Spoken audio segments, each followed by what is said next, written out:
What's up, ladies and gentlemen? My name's Scyushi, and we're back again with some more Trove to Trove. This is going to be a very special video for you guys and gals out there talking about the new Strongboxes. We're going to be opening maybe one or two of these today just to give you guys a little bit of an example, but otherwise I am stocking up because I'm trying to end up getting as much as possible. But I wanted to have this as a video to definitively let you guys know that this is what you're going to be doing in Trove for your daily quests on the PC version with the Leviathan update, and when the Leviathan update does hit on consoles, hopefully sometime later this month, but we don't have a clear date or anything like that. Before we get started with today's video, folks, I would humbly ask that you end up smashing the like button, but more importantly, if you're new to Trove, you can actually check out that sign up link in the description, and then anything that you end up buying out of the cash shop at any point, I will end up making a cut. It doesn't end up increasing the price of anything. It's just an awesome way that you can end up supporting me. Thanks to GameAgo, and thanks to all of you guys for giving me the opportunity to do that. I just bumped my mic. Each of the biomes is going to end up having new quests, and we're going to go through a lot of those today,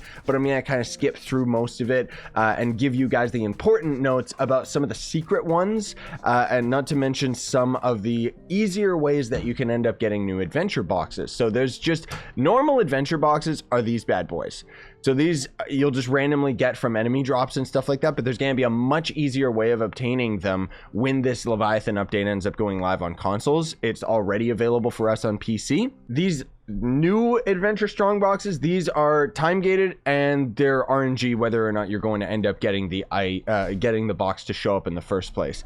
And these boxes themselves are going to actually require an adventure Strongbox key. So let me warp into the world and show you guys what that's about. The boxes themselves can end up containing, I think they can contain every adventure mount, so out of all the adventure boxes, but they can also end up containing new allies. There's also a new mount, but you can actually get that with a new mount style saver or whatever it's called. And then there's also going to end up being costumes. So there's going to be very, very rarely an untradeable costume that you can end up getting, and even rarer than that, there's going to be a tradable costume that you can get. I'm slowly working on getting all my costumes up. That's why my money's up. Okay, calm down, just because I've been selling credit pouches and stuff. Here's an example of one of the quests. So this guy wants you to gather glacial shards, right? You can only end up grabbing one of these guys' quests per day. So once it's complete, that's it. You can't repeat it, unfortunately. I wish that you could. And then as we end up completing this guy's quest, there's a random chance of whether or not we're just going to have a strongbox thrown into our inventory, and then you need to have the key, right? So you have to grind up more Adventurine to end up getting yourselves these extra keys, and then that's how you're going to end up opening these boxes. I'll show you guys opening one of them. There's one of the allies. I already have that guy, but it is one of the newer ones. So let's start doing some of these quests, right? We gotta end up getting glacial shards to complete this one. Easy peasy, no problem. Quest is already done, and out of it, I mean, we get a bunch of Adventurine, but most of all, it's just because I'm using Patron. If you're doing this on Adventurine Day, let me tell you, this is actually a really, really good method of farming Adventurine. Like, they've completely overhauled all of the content regarding the Adventurine, and it's great. Even the club quest NPCs have changed a lot as well.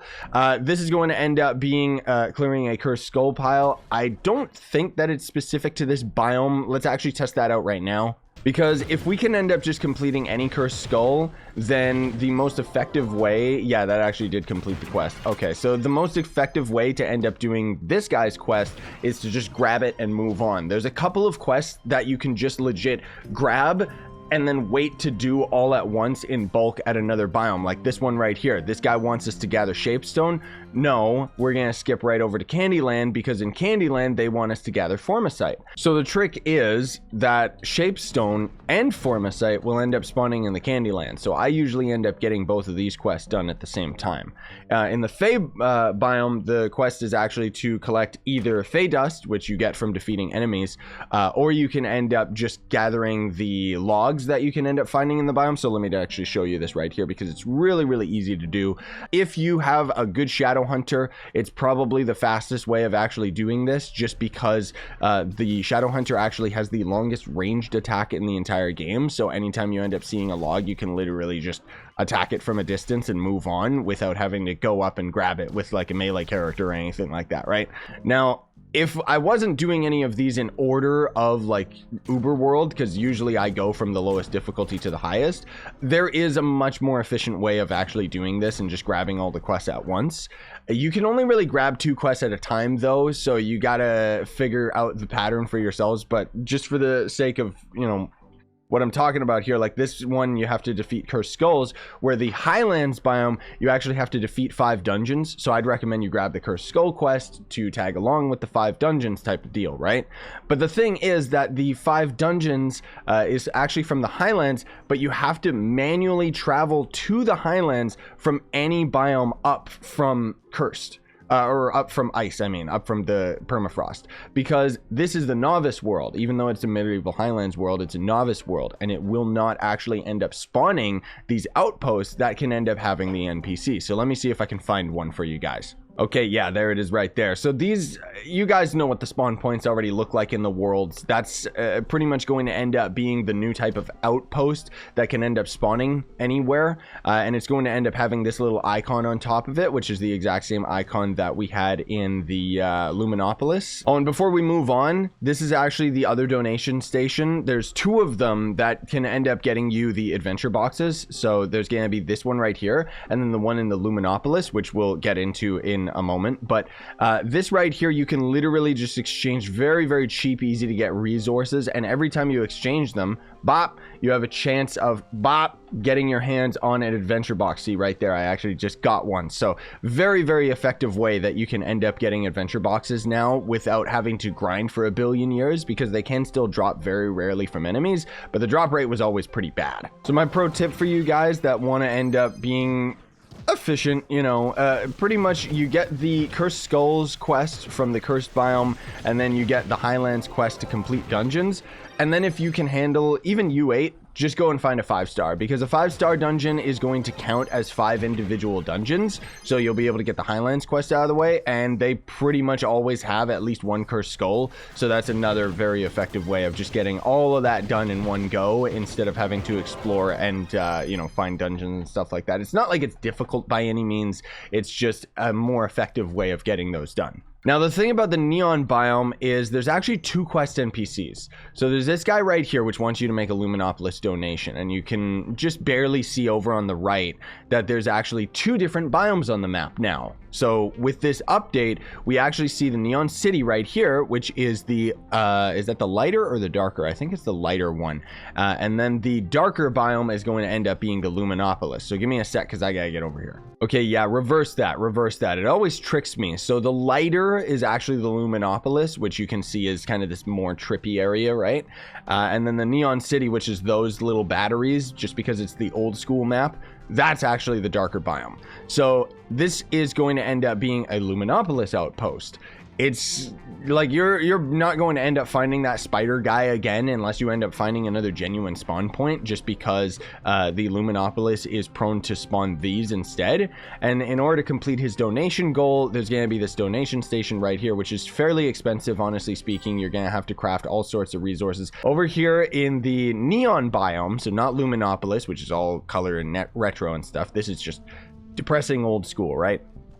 This is where you're going to end up finding the other NPC. And what he wants you to do is collect robotic salvage. And while you can get it from dungeons and stuff, I'd recommend that you just kill enemies. And you gotta kill enemies in the Neon Biome, because the Luminopolis biome, they'll drop plasmium instead of robotic salvage. I think sometimes they can drop robotic salvage, but this is your best bet, is to just fly around and kill a bunch of enemies. The tricky part being is that when you go to the Neon City, you're going to end up spawning at the Luminopolis post, so you will not actually see this NPC unless you go out of your way to end up finding him. So now we got the Jurassic Biome, which this one's super duper easy and probably one of my favorite quests. The Neon City as well, when you get the quest to do the robotic salvage, it actually has binary that just says help me, and it's hilarious. And then there's also fight a T-Rex, you coward, which is literally like the best quest you could ever get in any video game. So now all we gotta do is just search around until we end up finding a T-Rex, easy peasy. Sometimes you won't end up having them spawn as often as you'd like, but